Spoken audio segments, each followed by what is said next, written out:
ledningen är utplånad. Ni har flytt ett slagfält där så gott som alla andra era kamrater har stupat. Resten har flytt på olika sätt. Och det sista ni hör från HQ innan det faller är lycka till, ni får klara själva. Vilka är sugna på att bli hjältar?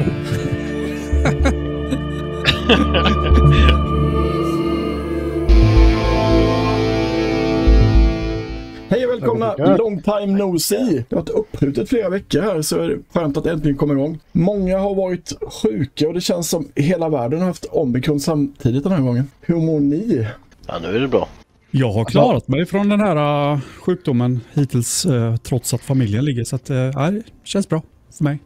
Jag är glad att vara här för jag har fått måla som ett kors med fårblod på alla dörrar, på alla hus bredvid oss. Men vi är fria. Är ni redan mentalt förberedda för lite postapokalyps?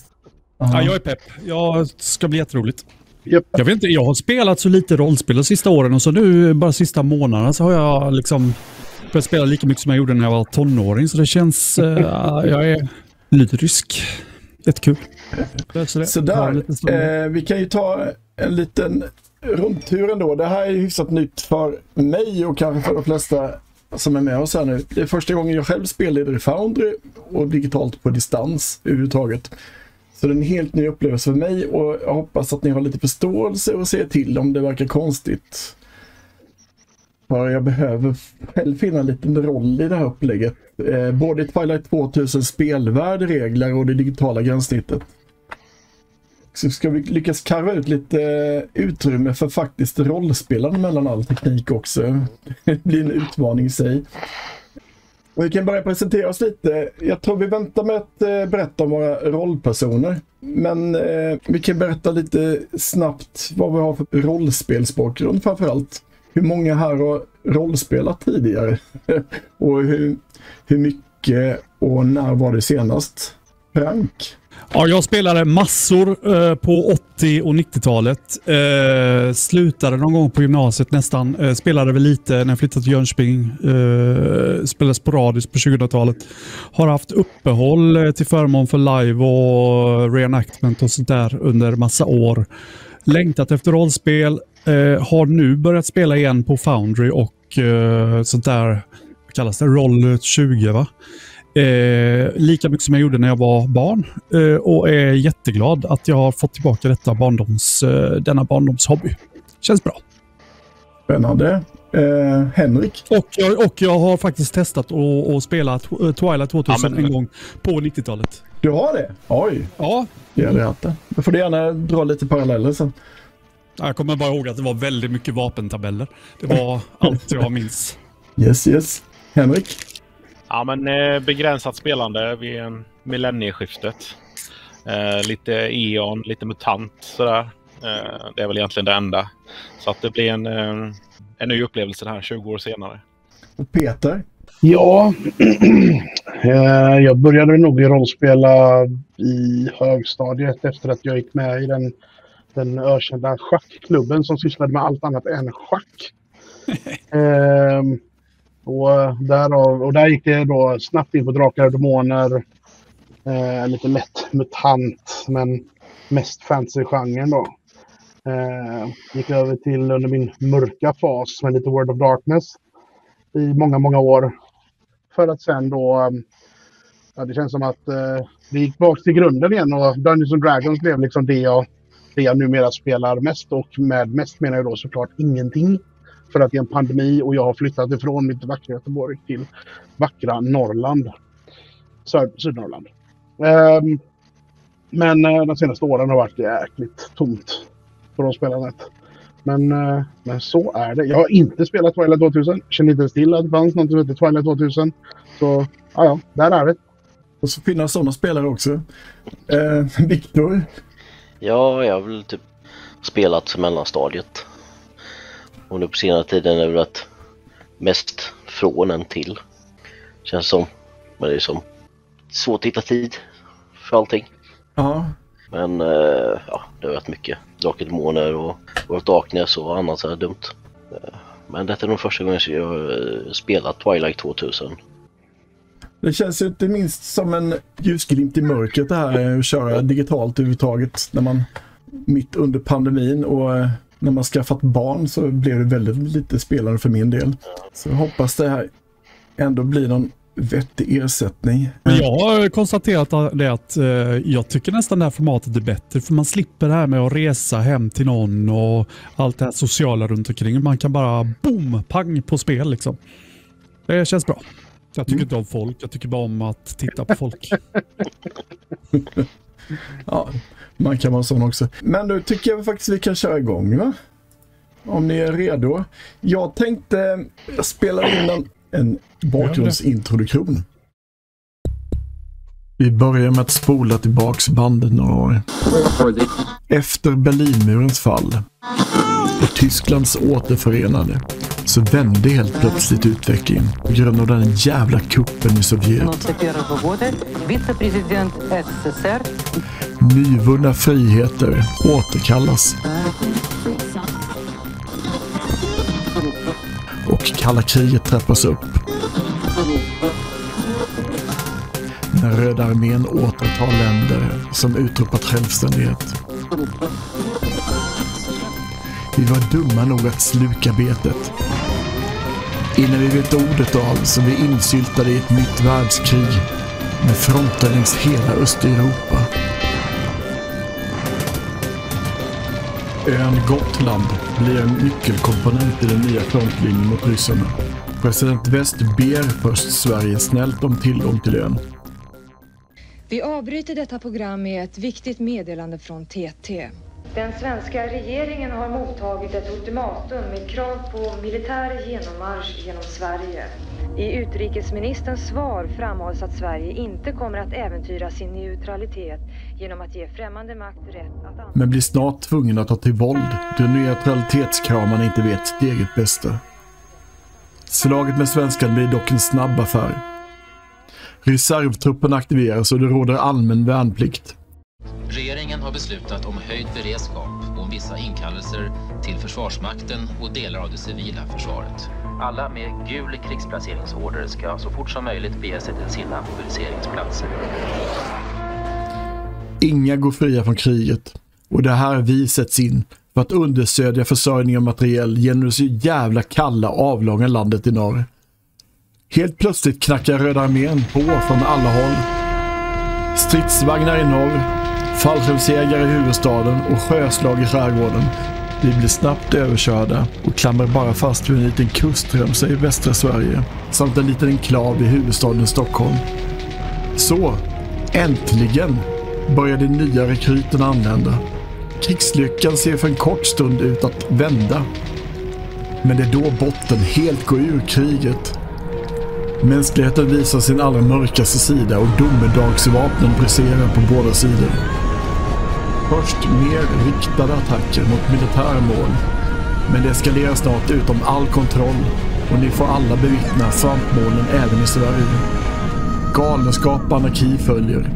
Civilsamhället upphör och det handlar nu om att överleva för dagen. Transportplan och fartyg har skjutits ned. Det kommer inga fler leveranser.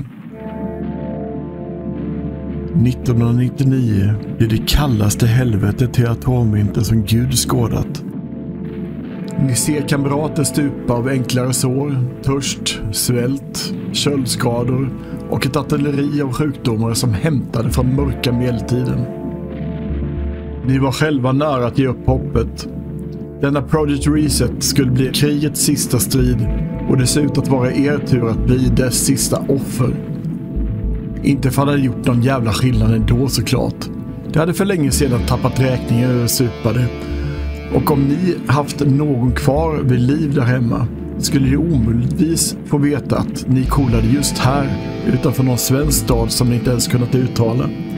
En av stridsvagnsträffarna berättade att det här var minsann supermaktens sista suck.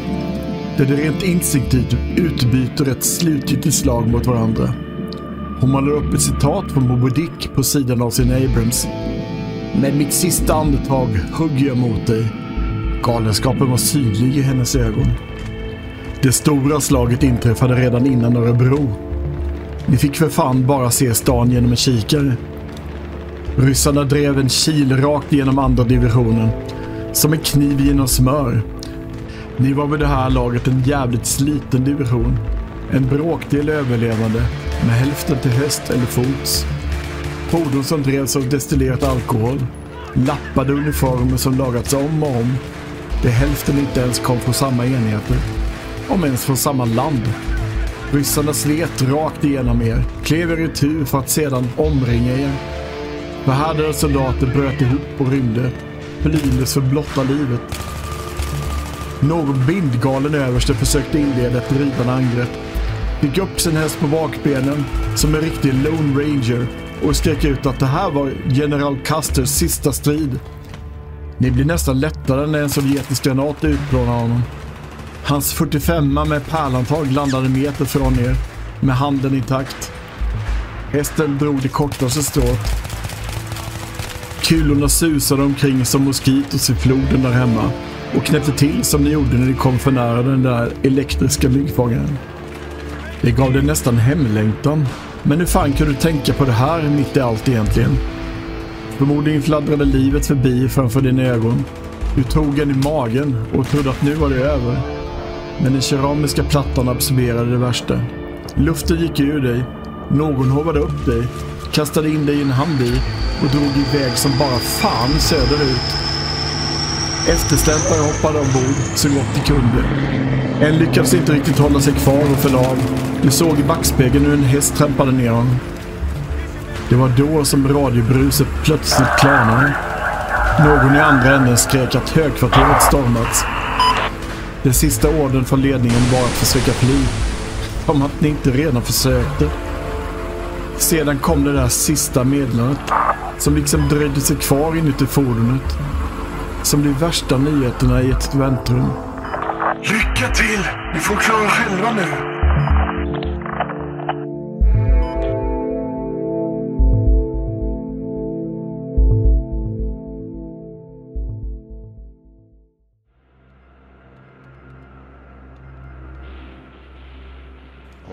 Där är första scenen egentligen. Ni befinner er alla på den här hamnvin som ni har skaffat då och dragit iväg från slaget som gick rakt åt helvete. Det sista försöket att bryta sig igenom och få ett slut på det här kriget ledde till att er division helt utplånades mer eller mindre. Ni har ingen kontakt med någon annan och det finns ingen radiokontakt heller i hamnvin. Det börjar bli mörkt och ni har åkt iväg i rasande fart från återstoden av de sovjetiska trupperna och befinner er, ska man kan få upp här, en travel map. Mellan Arboga och Västerås. Ja. Hittar ni ett ställe och slänga in hamnvin i en ruin och dölja den för natten. Vi har skakat av i de flesta som följde efter er och rätt skärrade efter slaget. Det är det här som det börjar för er del. Runt omkring en skogsmiljö här i det här området. Det här, varje sån här grid som ni ser på den här kartan är 10 kilometer. Hur mycket var det? 10 kilometer? Ja, om det stämmer rätt. Så det är ett rätt stort område, själva den här rutan som ni är i och markerar. Och om ni hängde med på bakgrundshistorien så är civilsamhället för Sverige och större delen av världen helt raserat. Det finns inga stater egentligen längre. Och nu mera verkar det inte heller finnas någon militär som är en del av. Men fienden finns. Ryssen. Ja, det finns gott om ryssar. Vem är det som högst rank är? Jag tänkte ge lite handout så. Jag är first lieutenant. Första löjtnant i amerikanska. Vad har ni andra för ranker? Jag är staff sergeant. Jag tror det är du som är högst. Dirtman. Ni kan ju börja presentera er. Förresten så kan jag ge Dirtman lite handouts. Era karaktärer här nu då, när ni sitter i bilen. Ni har en sårad Dolores med er. Som har kört bilen och var träffad, starkt förblödande. Men, och han är lite Han är väl den äldsta i gruppen också. Gråhårig. Om Dirtman börjar med att presentera sig själv. Ja, jag är ju då en lite yngre medelålders flygofficer som har en relativt fin flygofficersuniform på mig med flyghatten och hela köret. Men det märks ju att det har varit strider, så den är ju både skitig och damm. Lite glitchig, tycker om att vara i centrum. Ganska, vid första intrycket, väldigt pålitlig. Ni som har sett mig i lite mer action är väl inte riktigt lika övertygade om att jag håller i alla lägen. När ni har vänt er till mig för att få kommando så är jag väl inte alltid den snabbaste på att ta beslut och så vidare, men jag försöker hålla ihop liksom. Men ni märker att jag kämpar med det liksom. Försöker vara vänskaplig. Pratar väl inte alltid gott om lokalbefolkningen, svenskarna och skandinaverna uppe. Jag verkar tycka att de är lite veka. Ni förstår på mig att jag har en officersbakgrund. Jag är född in i det här. Yrkesmilitärer är the shit liksom. Tycker att folk som har valt den här karriären är mer värda än andra. Det är ganska tydligt. Jag presenterade din vackra bild du hade tecknat av karaktärerna också. Ja, just det. Eiken. Och som sagt, jag heter Tom Dirtman Maverick. Ja, just det. För er som växte upp på 80-talet så vet ni att det kom en film som heter Top Gun. Där då Tom Maverick är karaktärsnamnet som Tom Cruise har. Det här är tänkt att vara en krock då. Det är rätt tufft att växa upp som officer. Samtidigt som den här filmen får pikar i populärkulturen. Exakt samma namn. Min familj är flygofficersfamilj, så när jag kommer till flygakademin så får jag det här tilltalsnamnet Dirtman då, för att jag inte riktigt håller mig upp i skyn utan mest har haft marktjänst. Yes. Då Eiken då. Nu går vi till honom. Henrik. Ja, precis. Akil Debussy heter min kille. Smeknamn Eiken. För att han ofta ger uttryck för att han har ont någonstans i kroppen. Sen gammalt. Han är svart kanadensare, uppväxt i Saint-Sauveur. En mindre ort som är kända för sina skidanläggningar och goda jaktmarker i Quebec i Kanada. Fransktalande därav. Han lärde sig yoga tillsammans med sin far i tidig ålder och började sedan arbeta i det lokala jordbruket. Efter ett tag med det så gick han över till den lokala fiskenäringen där han fiskade med turister i den närliggande floden Rivière du Nord. Under den här tiden så lärde han sig en del av motorer och teknik. Mest för att kunna hålla igång sin egen fiskeutrustning och få vardagen att fungera.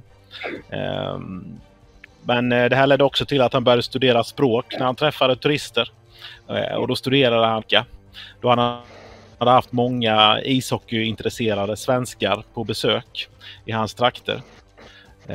Så att det är liksom det som är bakgrunden med Eiken. Han är ganska tystlåten av sig. Kommer i enkel mundering och trivs egentligen bättre ensam än med andra människor. Jag tänker att det räcker där. Så vi går vidare uppåt där. Peter. Yes. Jackson Tremblay. Född med dubbel medborgarskap, både kanadensare och från de Förenta Staterna. Pappa var amerikansk yrkesofficer och mamma var, hon bodde på basen, kan vi säga. Följde mest med dit man hamnade. Uppvuxen med en bild av en glorifierad amerikansk liksom plikt att demokratisera världen. Sprida rättigheter och frihet till de stackarna som är utanför gränserna.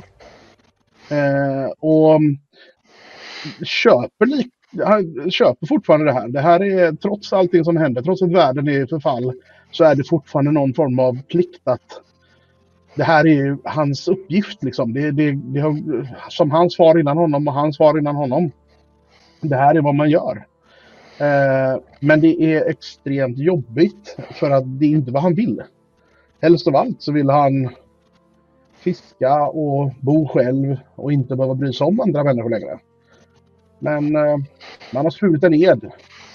Man är menad att göra det här. Och då sitter man i den här jävla båten oavsett vad man vill eller inte. Fram tills det här kriget är över helt enkelt. Sen kanske man kan få slippa den här skiten. Kallas Tremble från Trembly. Det bara blev så. På inget sätt liksom, det är nästan som man förväntar att han har någon skakning eller någon liksom halvparkinson, men det finns ingenting sånt, utan det var Tremble blev det som fastnade. Och där är Victor Henry då? Ja, precis. Henry Austin, han är den enda här som inte har någon militär rang alls.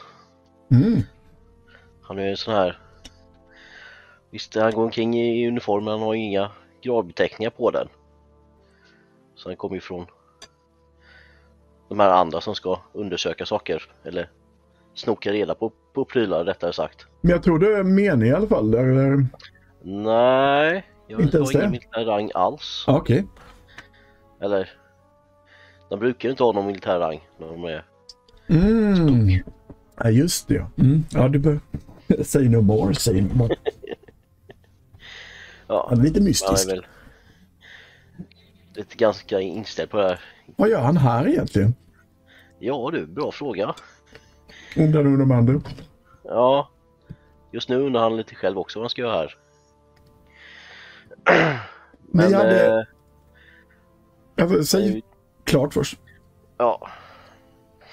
Fast han är ju också ganska så här inställd på att det här med ryssar, de kan ju hålla sig borta i Ryssland. Så vi kan ju vara här och det är vi då överens om allihopa. Kasta tillbaka dem. Om vi sätter stagen här bara då. Jag har gett dig access här under. Jag vill lära sig det här systemet lite också. Det finns uppslagen bok på högersidan i en kolumn där för dig, Frank. Nu kan jag läsa. Men det gör jag ju inte högt förrän jag vet vad det står. Ja. Jag börjar nämligen med Top Secret längst upp i hörnet. Så. Ja, jag kan lägga till en till sak till dig som du har också där förresten. Du har en karta där kan du få en så. Och vi andra här då medan han håller på att lära sig. Så har ni kommit undan här lite i dimman här. Men saker som jag kan ju säga vad jag säkert har läckt för information under tiden vi har dragit igenom här. Och det är att vi vet att Stockholm har blivit nukat. Det finns ryska eller fiendetrupper i Arboga, Uppsala och Katrineholm. Även i Nyköping.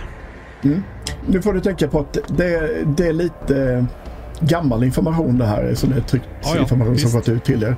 Det är därför jag säger att jag har pratat om det tidigare. Men ni har någonting att gå på i alla fall. Och de verkar ha grävt ner sig. Ja, ni kan sätta igång och spela så länge, för det här tar tid. Alltså. Ni har skyfflat in den här hamnen ni har med då i en ruin som ni hittar. Så att den inte direkt synbar och kört in på en skogsväg. Och det är dimma som hjälper er att komma undan och dölja allting. Ni behöver slå upp ett läger, känner ni, för natten här. Om ni ska få någon sömn och ska ni få någon värme. Vågar ni göra upp eld och så överhuvudtaget, tänker jag. Det börjar bli lite kallt här. Det är oktober. Men så här, vi hade någon skadad med oss, va? Ja, yes. Han håller på att blöda rätt, men han håller för sig för magen. Kan någon ta hand om Dolores innan han blöder sönder, eller? Ja, jag tänkte det. Att vi kunde göra det. Men tänk inte, sätt igång nu. Jag tar och tittar över på Dolores och tänker att det där kan någon annan sköta. Men om jag de gör här uppgifterna om... Vänta lite, så inte pratar mun på varandra. Viktor, tänkte du ta hand om Dolores först? Ja, jag tänkte plåstra lite här. Vet du hur det funkar här i Foundry? Man klickar på skillnamnet där så gör du ett slag. Gör vi det? Oj. Det blir nog en lyckad. Du lyckas få stopp på det mesta, tycker du. Ja. Han tackar dig. Vem är det under tiden som riggar upp något läger här? Hjälps ni åt allihop? Eller? Jag kommer nog ge mig an på det samtidigt som jag försöker ta reda på hur långt bort var fiendesoldater, sa du där? Vad hade vi? Alltså fiendesoldater är överallt. Vi är mitt i fiendeland. Vi har troligt, alltså det finns planer på att göra en counterattack från Västergötland. Besätta Tiveden, hålla området mellan de stora sjöarna. Östergötland och östra Sverige är ganska hårt ansatta, i princip övertagna av ryssen. Så det vi måste göra, det är att försöka göra oss till duktiga idioter, hitta folk någonstans runt Lidköpingstrakten, kanske uppåt här mot Örebro eller i de trakterna vi är. Hitta vänner som vi kan ansluta oss till och göra så stor nytta som möjligt. Okej. Så vi ska helt enkelt hitta fler av oss och inte... Det är ingen räddningsuppdrag. Alltså, det är klart att om vi hittar... Det får vi väl ta när vi kommer dit. Just nu så vet vi bara att vi är ensamma mitt ute i skiten. Så nu tänker jag vi behöver hitta... Och jag vet att det har landsats trupper i Alingsås, Borås, Lidköping, Falköping, Trollhättan, Skövde och även på östra sidan av Vättern, neråt Tranås, Skara och Karlsborg. Okay. Nu är det kanske inte så många av er som vet var de här ställena ligger, men det är alltså runt den här långa sjön som kallas för Vättern, och så den här stora pölen väster om där som kallas Vänern då. Ja, okej. För jag tänker, om vi ska släppa på fler sådana här, och så pekar jag på Dolores, så kommer vi behöva en jävla vagn eller något. Vi kan ju inte, Alltså vi är inte någon räddningsskvadron här nu, utan... veta. Nej, vi behöver hitta vänner som vi kan göra oss duktiga tillsammans med. För vi kommer inte kunna sköta det själva. Visst, de är ju duktiga, svenskarna. De har ju gjort en jätteinsats med sitt grillakrig här. Och det verkar som att de sätter hårt mot i stora delar av östra delen av sitt land här. Men de behöver verkligen oss proffs som hjälp liksom. När var senast vi såg någon form tecken på fiende? Hur länge sedan var det? Jag hoppas att du frågar spelledaren, för jag tänkte det. Senast någon form av fiende, alltså någon form av ryss. Alltså, ni var inte skådde precis från ett... Ni har väl kört i... om jag ser på kartan här igen. Jag ska uppskatta till. Aktivera den scenen. Och hur länge har jag haft de här Operation Reset? Du har haft dem sedan det började. Det vill säga en dag eller precis. En vecka? Jo, men det har varit på plan en vecka. Planerat en vecka här. Så det här är en vecka gamla papper? Ja. Intressanta karaktärer. Jag hoppas det överlever första omgången. Får vi kommentarer. Hörni, vi lägger papperna på bordet här. Kom, ni som är pigga och fräscha, har huvudet med er, kom och titta på Operation Reset. Det finns ingen anledning till att jag sitter här på de här papperna själv. Gött. Här är kartan som heter Order of Battle. Vi börjar med att titta på den. Jag tänkte det är enklast att få en överblick. Så. Då får ni öppna. Har ni det? Ja. Bra. Då ser ni att vi är mitt i fiendeland och har varit sedan ganska länge. rakt söderut i höjd med norra Vättern så ska det finnas en bataljon av något slag. Jag är inte säker på vilken av dem som är landsatt där. De lär vara rätt hårt ansatta om de ens lever. Väster om oss mot Karlstad-trakten. Det är alltså norr om den här stora sjön i det här lilla landet. Där är det flera bataljoner som har landsats och jag tänker att någon av dem bör ha kunnat samarbeta tillräckligt bra för att hålla emot. Det var ju ändå så att det landsattes tillräckligt med trupper för att de skulle kunna göra lite nytta. Så vi får förutsätta att de håller stånd. Sen i sydväst, söder om den här stora sjön, väster om den långa avlångan som heter Vättern. Där är det då ett antal trupper och där är jag i princip säker på att de har tagit kontroll över området. Om det inte har skett någonting som är utanför vår kännedom. Men det här är allt vi har att gå på i dagsläget. Så jag tänker att det är detta vi får navigera oss för. Jag tänker att lite okonventionellt att vi kanske måste ta ett gemensamt beslut. För det är en stor risk om vi ska ta oss söderut till den här pansarbataljonen eller vad det är för någonting där i söder. Om vi ska ta oss dit, vilket är närmst, så tar vi en stor risk eftersom de kan vara tillintetgjorda. Men lyckas vi så gör vi också stor nytta. Då har vi chans att bli hjältar, killar. Vilka är sugna på att bli hjältar? Vi bara sätta stagen här. Ledningen är utplånad. Ni har flytt ett slagfält där så gott som alla andra era kamrater har stupat. Resten har flytt på olika sätt. Och det sista ni hör från HQ innan det faller är lycka till, ni får klara er själva. Vilka är sugna på att bli hjältar? Tillbaka till frågan. Ja, men jag tänkte så här egentligen. Vi har ju fronten kommer ju från öster liksom. Vi vill ju inte mot fronten. Och vi har någon typ av division eller bataljon av fiender som ligger bakom liksom vår motståndslinje. Eller bakom svenskarnas motståndslinje. Mm-hmm. Så antingen lägger vi benen på ryggen och ser till att vi överlever, eller så ger vi oss på den jävla asen som ligger där söder om Vänern.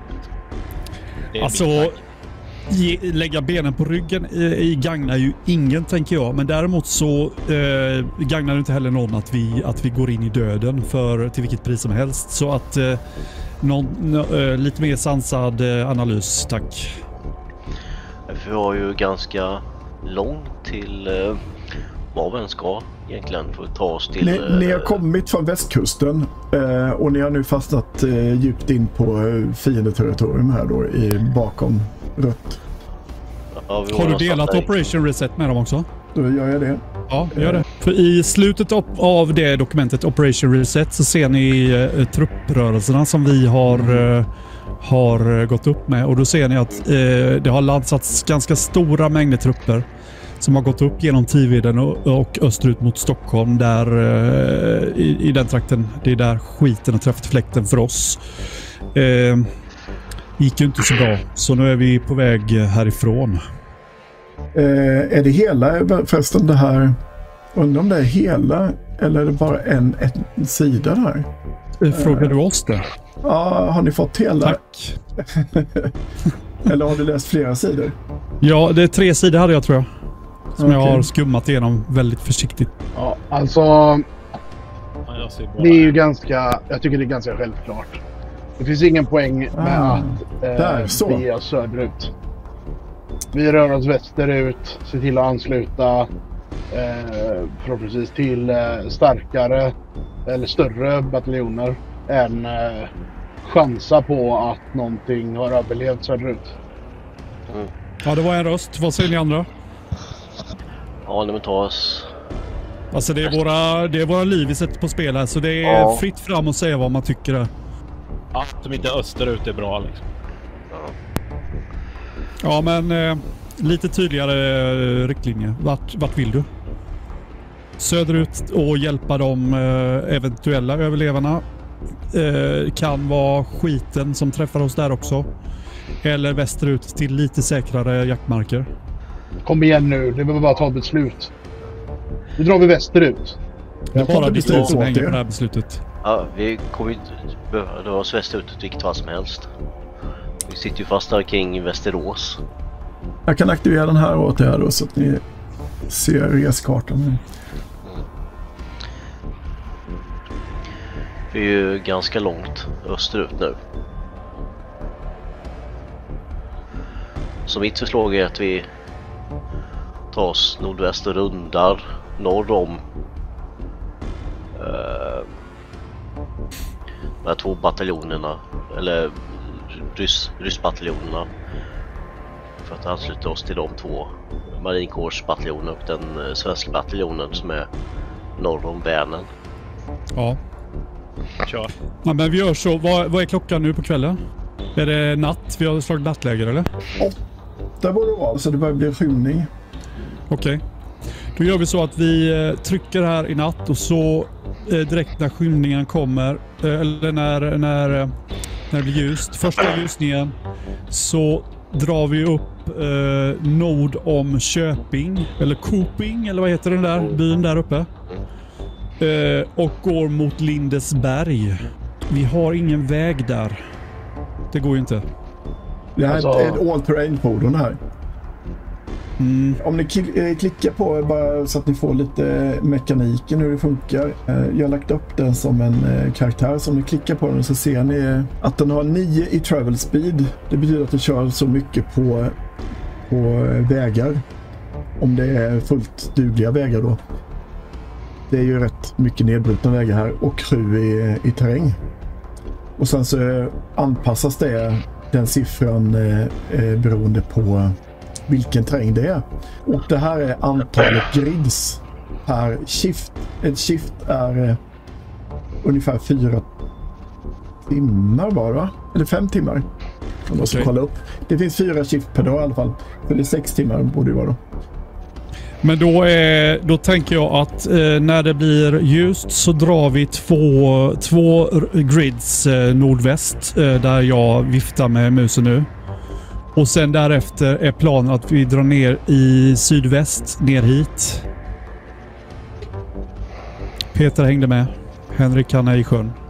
Där ja. Jaha, man kunde dra linjer där med. Nu gör alla det. Yes, som Peter drar linjen nu då. 2 nordväst. Och sen ner till Viktors där ja, precis. Jag tror det är så långt vi kan räkna med att komma imorgon om vi inte stöter på någonting. Sen tar vi nytt beslut framåt lunch. Då är det vaktposter i natt då. Ja, ni måste göra läge först. Vem är det som är huvudpersonen? Precis som i andra O0-system så är det en som är huvudperson även om ni gör sin grupp. Och vilka hjälper till? Ja, det är ju Vildmarksninja tydligen, har jag hört. Henry håller på och förbinder så han kan inte göra det. Okej. Tremble, sätt upp läger. Bacon, fixa bränsle till så att vi kan hålla oss varma i natt. Då slår du survival. Är det någon som hjälper till? Jag sätter igång med lite mat. Ja, det lyckades ändå. Du behöver inte ha hjälp. Då slipper jag slå miss här på läget. Jävla skitlandet är ju kallt och rått. Fan... Ja, vad var det för årstid, sa du? Oktober. Oj. Ja, det är kallt om nätterna. Men du är kanadix så du ska väl klara det, tänker jag. Alltså på morsans sida, ja. Ja, men du har väl det i generna? Det är inga bekymmer. Alltså, jag skulle nog vilja säga att det är mer California-blod i den här gösten än vad det är kanadensiskt. Ja, jag tror vi kan vara överens om att alla ställen är bättre att vara på just nu än här. Ja. Hej Tyskland! Ja, nej men vi gör så att vi kör hårt. Vi går till Kois. Var någon som vaktar också, sa ni? Ja, jag tar första passet, sen väcker jag nästa enligt det schemat vi brukar hålla. Vad är det du förväntar dig av folk när de sitter vakt? Alltså vad är det? Att hålla elden levande. Ja, Ja, det är Rikon. Ja, det är inte jag. Jag har somnat vid posten många gånger. Men ni får ju turas om och vara vakter så att det brukar väl vara brukligt. Nu är det inte så många timmar vi ska hålla igång här. Vi kommer få rätt lite sömn i natt. Om du slår. Ska alla slå eller? Nej, han som sitter vakt. Ja, det var väl jag först då, sa jag. Ja. Var slår jag? Du klickar på Tryck Rikon bara. Ditt karaktär Där är inte Cloud Rico. ligger under intelligence. Där. Roll. Och så väcker jag Sant. nästa clockwise då är det Tremble. Ska du pusha det eller? Är du nöjd med det? Nej, jag misslyckas ju inte i alla fall. Jo, om du inte får lyckas så är det misslyckat. Ja, vänta De då. där siktena Ska är jag lyckade. pusha? Vad gör jag det då? Du trycker Var på push pushar? här I chatten. i chatten, ja. Det blir automatiskt push där. Där. Så där, det blir lyckat. Då slipper jag slå Bra. ett SL-slag här. Då väcker jag Tremble. Ja. Ja, men det räcker med en som slår för hela... Hela natten. Nej, ja, precis. Ja, då så. Men då blir ni utvilade och dagen gryr. Ni har väl inte sovit bäst efter den här dagen och ni är rätt ömma fortfarande och harrade efter det som har hänt. Ni har ju varit rätt uppgivna sedan tidigare och det har inte blivit bättre kan man säga. Vad gör ni nu när dagen gryr? Hur har vi det med vatten och mat? Jag tänkte komma till det. Ni får dra för att inte Det ska hamna man ju i inte törst. påminna spelledaren om i det här fallet. Nej. För att inte hamna i törst här nu när det gått ett skift här till så får ni stryka en vatten till att börja med för förra dagen. Jag kan inte se hur mycket jag har. Har jag bara en vatten eller? Ja, det är det. Kanske bara en vatten. Jag för mig vi hade mycket mer när vi gjorde karaktärerna, men det kanske... Men ni har gemensamt också. Vem är det som har hand om gruppransonerna? Ja, vem var det som var sån här...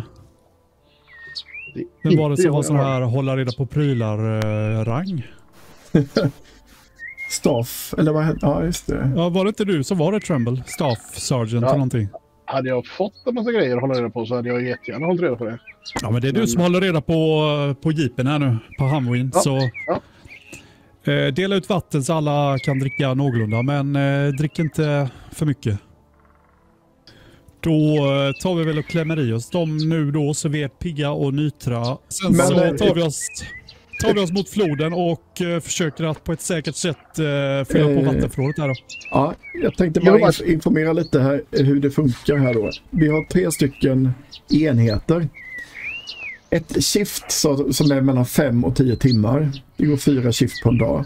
En stretch som är mellan 5 och 10 minuter och en runda då som är mellan 5 och 10 sekunder. Det ni kan göra här på varje shift här nu när ni är här, det är att antingen färdas då genom att marschera eller köra bil eller samla eller hålla vakt eller scrounging, det är att ni letar i närområdet eller någon ruta då efter lotar helt enkelt prylar, vad det finns för prylar kvar, så får ni slå på looting-tabell för det. Hunting, det är jaga om ni är i en skogsmiljö efter villebråd och samla mat på det sättet. Eller ni kan också ta foraging, det är att plocka svamp och bär och sånt som finns i naturen. Laga mat, sova som ni redan gjort. Fiska, slå läger, vila eller utforska. Det är olika personer som gör olika saker. Eller ska alla gå ner till floden och kolla efter kärligt vatten? Vi ska ta oss enligt den vägen vi sa. Det vill säga nordväst först. Och när vi kommer till floden så... Ni åker upp där till bron där, eller? Ja, det kan man säga. Och så innan vi kommer till bron så tar vi oss ner till floden för att se vad det är för vattenkvalitet och se ifall vi tycker att det är tjänligt nog att fylla på vattenförrådet. Yes. Jag vaktar Hammin. Du vaktar Hammin. Yes. Ni går primärt då till... vem är det som kör? Det är jag. Om inte någon tar den ifrån mig så är det jag som kör. Ja, jag kör du. Är det någon mer jag som har heavy weapons? Ja, tror det. Jag är inte säker. Combat stats. Heavy weapons. Det är öppen terräng så att det är rätt inte. lätt för dig. Jag körde på +1 på slaget. Ja, nej, men då får jag stå vid Som ni maskingeväret. slår Då har du nära till Dolores med. ett föranslag där, Peter. Det blir 2 lyckade. Det är ju helt okej. Så då får jag se om jag kan föra upp den här på fel markerat. Så, där. Då så. Då vill jag ha ett recon-slag för den som håller vakt där i tornet. Samtidigt som vi kör. Yes. Ja, det är bra. Du ser något där när det kommer till bron här faktiskt. Jag ska se om jag ska förbereda den här scenen. Men vi skulle ju hämta vatten innan bron. Alltså i samma ruta. Nu så att ni skulle åka upp och sen så när ni kommer till vattnet ska ni hämta vatten. Det vill säga Men man vid hämtar bron. inte vatten vid bron. Det är ju Man åker inte över bron för en dag. Nej, men det är en bit innan bron det här ändå. Ja, okej. Ja. Jag kör på det. Jag ser nu för upp den här. Trumbull, stanna. Jag ser någonting där framme. Ja. Jag saktar ju ner liksom och kör in eller kör av liksom den halv uppkörda vägen vi kör på. För att på något sätt dölja hamnen så mycket som möjligt. Slå av motorn med så inte den hörs. Jo. Hade vi någon kikare med oss? Jag har ingen kikare i alla fall. Nej, inte jag heller. Ja, jag försöker väl kika på vanligt sätt och se. Viktigast att Henry har en kikare. Det är ju han som ska hålla koll. Vi måste ha en scapegoat sen när skiten brakar loss. Jag kan berätta i alla fall under tiden här att vem var det? Var Viktors karaktär som märker att det är lite filurer på bron där i militärkläder. Okej. Ni har inte riktigt kommit fram till vattnet än. Och se om jag aktiverar den här scenen om allting funkar här nu. Ser ni att det är en bro här? Nej, vi ser massa träd.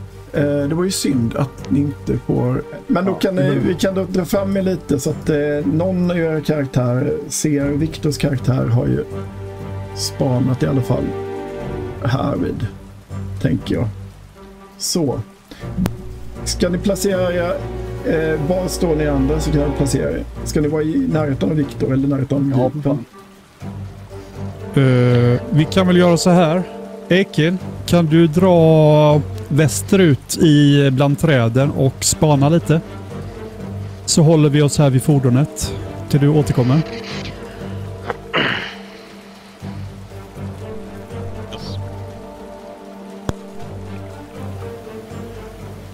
Är det bra så som ni står nu? Ja, för mig är det. Ja, låt Henrik gå lite västerut då. Där han har sin mus, eller hade sin mus. Där ja. Henrik västerut säger du. Jag skickar honom till dungen där så han kan spana lite. Här, om du ser min mus. Där borta? Ja. Okej. För nu behöver ni nog börja slå här annars ifall ni ska ut. Jag ger er chansen att agera innan här nu. Då har ni valmöjligt att ta en omväg eller försöka göra en ambush på dem. Vi har agerat genom att jag skickade Ekin att spana där till väster så att jag avvaktar hur han reagerar. För jag ser ett fordon på tvärden över bron. På bortre kanten av bron. Och 3 individer bakom bilen. Ser du nationalitet? Ja, bilen ser ut att vara rysk i alla fall. Och de ser ut att ha lite ryska uniformer. Okej. Då försöker vi hålla oss undan. De har inte sett oss, eller? Nej, inte vad jag kan se. Alltså, vi måste ju över. Ja, fast det måste gå att dra upp till den byn som är norrut också. Eller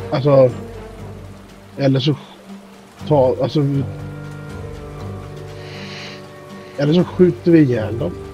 Hur många var de, sa du? 4? 3. Okej, Vad vi jag kan delar se. upp oss.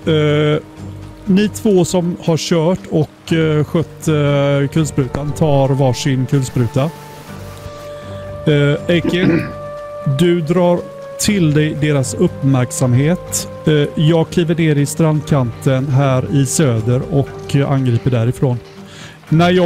När jag sätter igång och börjar brappa så sätter ni igång från bilen med och kör rakt mot dem och ger järnet, okej? Ja, jag föredrar ju att använda mitt krypskyttegevär här. Än att släppa omkring på ett större hjulligare vapen. Men du var den enda som kunde hantera en tung kulspruta, va? Nej, det var jag. Jaha, okej. Nej, men då så. Och jag. Då kan jag Vi köra ska köra bilen då för den delen. Ja, visst. Då kör jag bilen.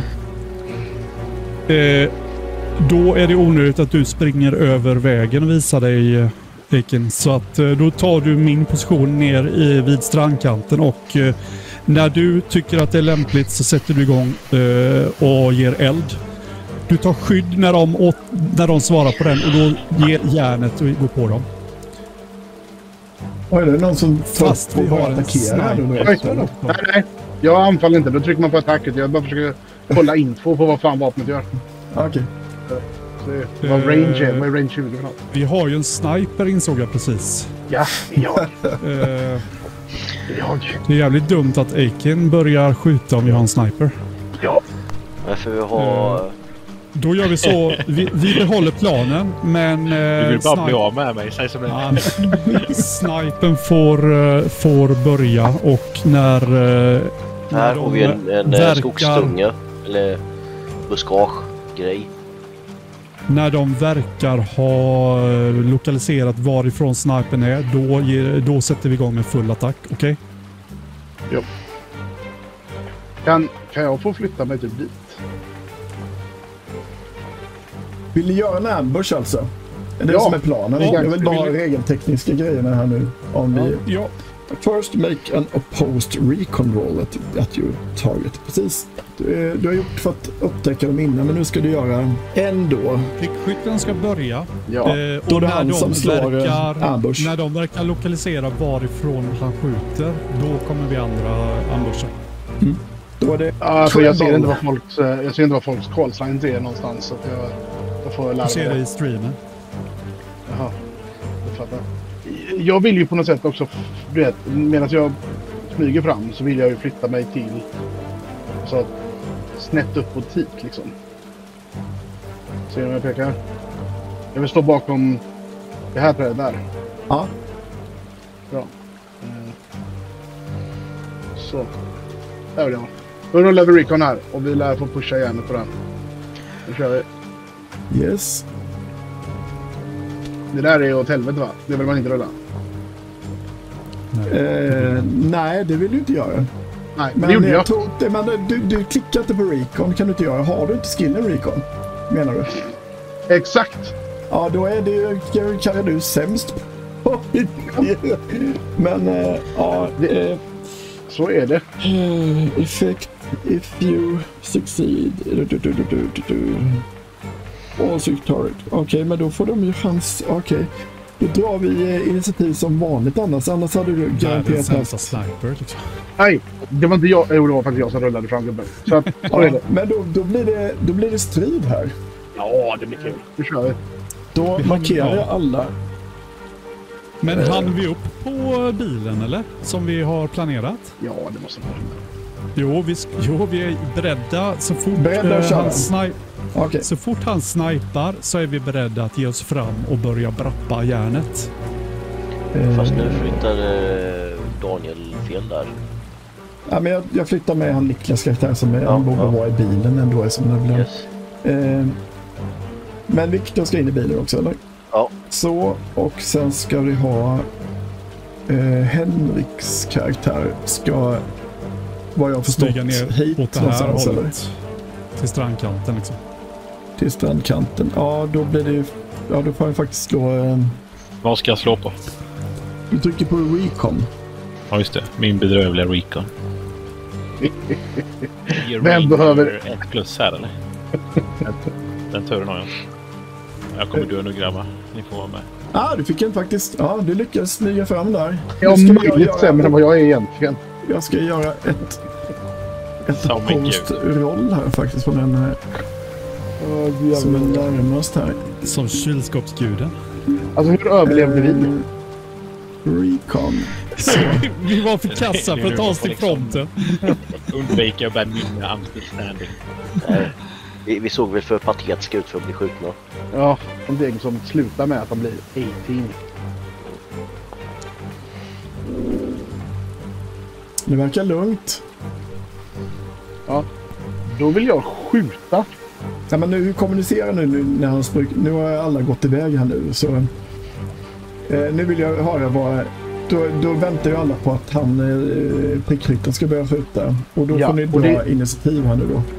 Det var ju därför han sa att han vill skjuta. Ja, men då misslyckas han ambusha, så att då kommer alla få dra initiativ tillsammans här nu. I ordning då. Och då börjar jag markera ut de som ska vara med i striden här, om jag har förstått rätt. Så. Då har ni en stridsflik här också. Det är lite nytt för mig här också. Ser ni namnet på alla här nu också, eller? Ja, det gör vi. Inklusive fienderna. Ja, det var ju lite synd. Men ja, det får vi fixa till nästa gång. Då är det så här att ni har väl dragna vapen utgå från. Ja. Annars är det så här att förflyttning och sånt så kommer det vara hårt begränsat för er, och ni får penalties för det om ni bär en ryggsäck, vilket alla troligtvis redan gör. Om ni inte droppar den nu innan saker händer. Så det kan vara ett tips. Eller lämna det på Hamvin. Alltså, vi har. Ryggsäckarna lär ju ligga på Hamvin. Okay. Ingen har ju tagit på sig ryggsäcken. Precis, då ligger alla prylar där, förutom vad är det ni har med er nu då, så att ni har markerat rätt. För då avmarkerar ni ryggsäcken på karaktären annars också, om ni har lagt till en sån. Avmarkerat. Man har ju valt vilka grejer man har placerat i ryggsäcken. Så att... Ja. Jag vet inte hur man avmarkerar ryggsäcken. Ja, det är buren. Skickar du bort. Ja, i skifte stjärnan på karaktärsvalet. Ja. Men jag hittar inte ens en ryggsäck liksom. Ja, du kan inte ha lagt till bygg. Ja, men då tar vi det senare, för att du kommer ihåg bara att du har prylar i ryggsäcken som inte är tillgod. Eller du har ju på hembild, så det gäller inte så mycket. Sen så bara jag dra initiativ här då. Jag vill veta hur initiativet väljs. Man drar ur en kortlek. Aha, okej. Och den som får lägst nummer är den som börjar. Vill man ha högt eller lågt? Lågt, det är bara med 1 uppåt. Så hade ni lyckats med ambushen så hade ni automatiskt fått 1 då. Nu är allting utdraget, och då är det Marauden som börjar där uppe. Och frågan är vad han ser. Han upptäcker nog att det är någon där borta. Han tar faktiskt upp vapnet och börjar skrika någonting på ryska åt dig. Spatsiba, spatsiba! Sen är det Viktor. Ja, eftersom jag är skytt på fordonet så får vi avvakta. Då kör jag igång här nu då. Då kör man då. Då är det Viktors karaktär. Ja, då vill jag avvakta min handling. Du skulle kunna lägga det i Overwatch, men det är bara ifall du ser folk som springer förbi här som du kan skjuta. Ja, jag skulle behöva handla efter både Dirtman och... Men jag är ju nästa, så att håll lite på triggern så kör jag fram. Inga problem. Då blir det Dirtman. Ja, kan jag styra bilen eller? Det beror på vem som sitter i sättet. Ja, men det är ju jag som sitter i sättet. Ja, jag har gjort upp allting. Då säger vi att ni är där, så flyttar ni bara fram bilen. Jag backar uppenbarligen. Men hur får jag bort min liksom? Så långt tror jag vi kom ungefär. Jag kan ha gjort en för lite eller en för mycket, men... Alltså sådana här grids är det. Så att du har flyttat 3 grids bara hittills. Ja, men då kör vi på. 5,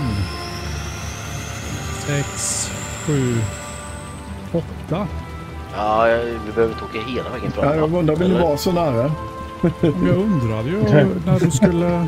Det får ni välja själva.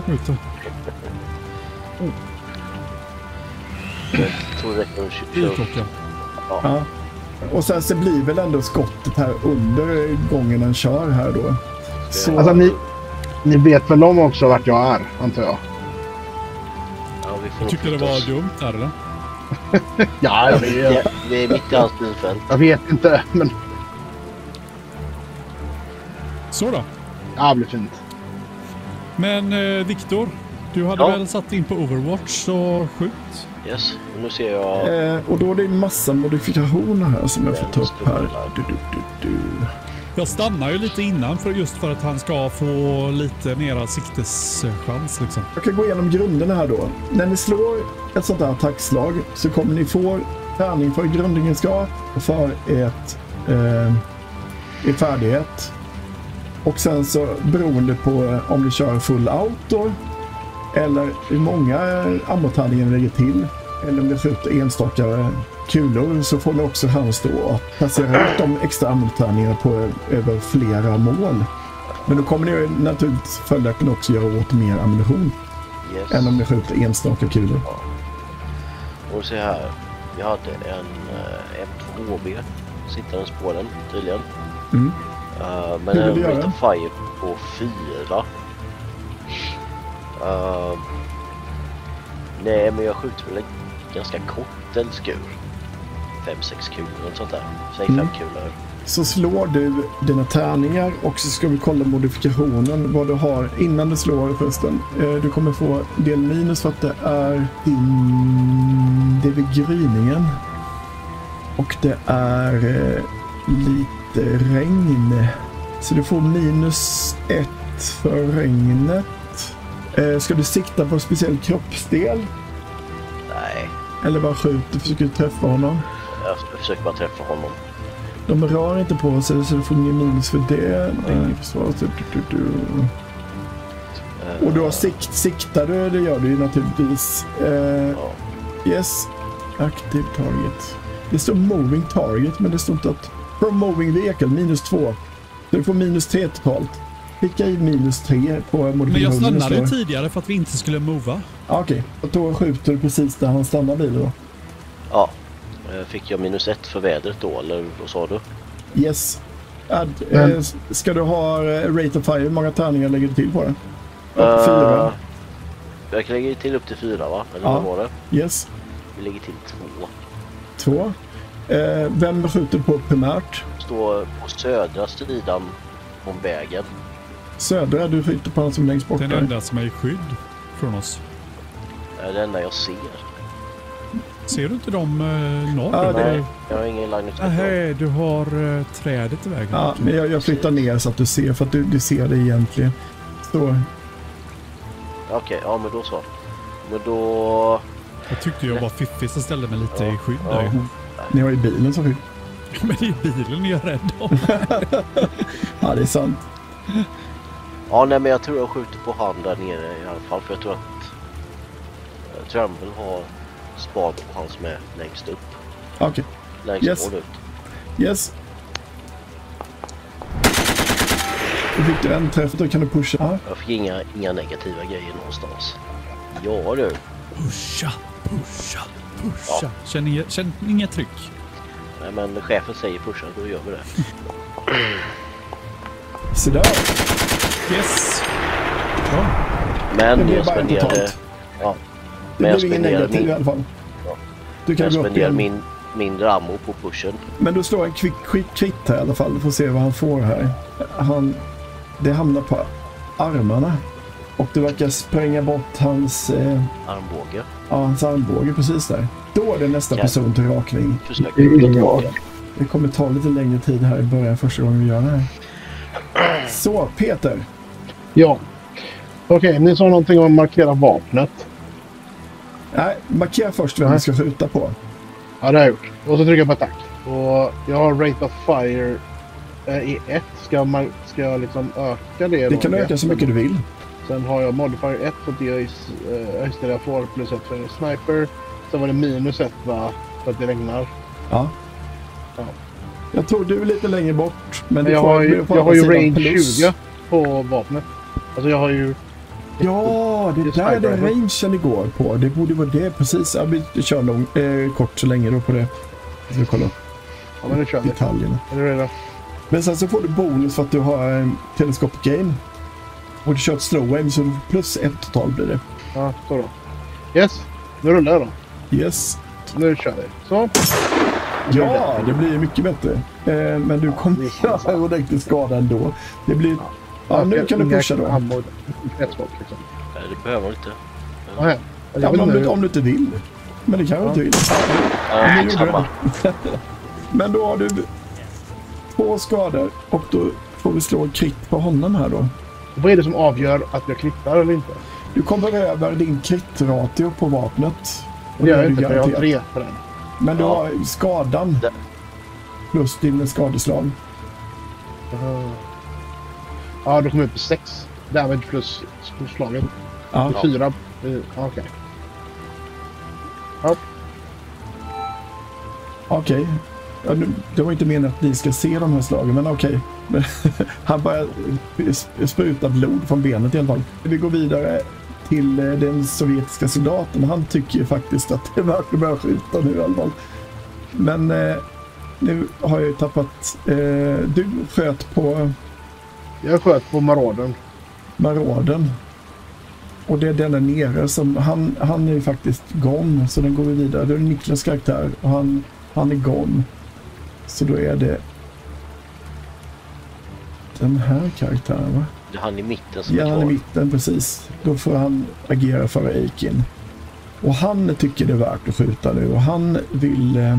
Han skjuter på Victor, verkar vara jättefarlig. Han ser honom i alla fall. Och då skjuter han AK-74 som rullar. Han får en träff. Och då har du en... Victor, du får en attack här nu på benen. Nej, men det kommer ju studsa på... benen räknas då som att det träffar i er bil, tyvärr. Så då undviker han. Ja, men du var inte du rädd om din bil? Mer rädd än om Victor kanske till och med. Nej, faktiskt inte, men Okej. det är bra om vi har kvar det. Aiken, Henrik, äntligen din tur. Jag är fast somnat där i bushen. Ja. Nej, men jag ser ju Förlåt. typ ingen, så jag måste ju flytta på Du håller på att grilla korv där nere. Jag kan flytta lite så du ser. Ja, så jävla tryck. Där. Det borde du se, va? Det smäller i buskarna. Ja, nu snackar vi. Nu ser det bättre ut. Jag vill bara panga på, tänker jag. Och så har du -1 då Gött. på det slaget. Och så får du välja hur många ammotärningar du lägger till. Vad fan gör jag där någonstans? Nej, det är rate of fire, eller? Rate of fire så väljer du hur många tärningar du lägger till. Ja, vad fan. Det är bara att panga på här. 2 då. Och sen kör vi. Yes. Rakt i pannbenet. Det är inte bra att slå de här blastikonerna. Men vill du pusha? Han gör ju ingen skada. Det kommer ge skada på vapnet. Absolut. Ifall du pushar så kommer nog vapnet ta 2 skada, minst. Eller så står det över. Ja, men låt det vara då. Jag måste ta hand om mitt vapen. Yes. Ny runda här då. Då drar vi ny initiativ här. Borde egentligen dra gemensam stil för alla här. Enligt reglerna. Alla NPC:er. Det är lite bökigt att dra här. Eller så, jag kör vidare med samma, för jag hittar inte hur man snabbt drar om där. Vi kör Dirkman igen. Ja, nej men jag plockar ju upp min AK4 från passagerarsätet och försöker brappa järnet på han i mitten då. Får jag göra i denna rundan eller måste jag vänta? Hoppa ut genom fönstret och du kan skjuta, kan du göra samma. Men jag ska inte hoppa ut, jag sitter ju i passagerarsätet. Ja, precis. Titta ut genom fönstret. Precis. Ja. Det kan du göra, och du hinner snabbsikta också så du inte får minus. Okej. Då gör jag det. Och nu trycker jag på attack. Rate of fire. Då drar jag väl 3-skottssalva då. Japp. Och så modifier. Minus 1 sa du, va? Yes. Max pushes behöver jag inte bry mig om nu. Nej. Då. Roll mode, öppet slag. Roll. En träff. Ska du pusha? Ja, men jag pushar.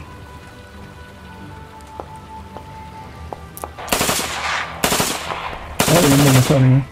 Då har du en träff med 2 stycken extra. Så det blir 3 skada totalt då på honom. Plus ditt vapen. Men det borde ju räcka. Jag rullar en krit här. Men du skulle kunna skjuta 3 stycken olika skottsalvor i honom också. Oj, vad de skriker. Det är klart de skriker när man skjuter dem. Blodet sprutar åt alla håll. Då låter man så. Huvud dessutom, det var ju bra. För dig. Inte för honom. Ja, man brukar köra att NPC är coolare ifall de får kritar överhuvudtaget. Men här ser vi lite brain hemorrhage. Det spelar ut hans hjärna över asfalten här. De andra är utslagna. Så då har vi fått ett test med lite enklare motståndare av systemet i alla fall. Även för säkert gjort 1000 fel som chatten säkert också kan insinuera. Och vi hade siktat på att köra till 8. Så att det är väl läge att bryta här, känner jag. Men innan vi bryter, vi måste ju säkra området och söka igenom bilen och se ifall vi kan plocka med oss sen. Eller i alla fall ta bränslet. Är det schysst mot de andra om vi sagt att vi ska bryta 8? Jag tänkte vi har pausat det här så kan vi fortsätta sen nästa gång annars. Ja, jag behöver råda vidare. Visst. Yes. Så allting in freeze motion, de kommer inte springa iväg och looten kommer ligga kvar. Det är bra. Men hur känns det? Okay. Det var lite mäckligt, men jag tycker jag reagerar ändå att det är skönt att det finns en viss automatik även ifall den är störande när man inte kan automatiken jämförs med roll 20-systemet. Jag tycker det känns bra. Jag tänker att det är du som stressar och får hålla reda på allting så länge vi får spela så är det väl. Alltså som jag sa, lite intro-pitchen också, det känns som att man får försöka säkra en liten plats så man kan få rum och rollspela bland allt det här mekanik och regelgrejer. Ja, risken är att man blir för fast i det här med häxar och flytta sig och gå hit och dit så, istället för att spela. Så rollspelet blir ju lidande, men vi kommer nu in i den så fort vi är varma klädda. Ja, jag hoppas det. Tack för mig och tack för er som deltog. Och tack er som tittade. Tack. Yes. Så syns vi igen nästa gång. Ha det gött. Gött. Ha det. Hej då. Hej då. Hej då.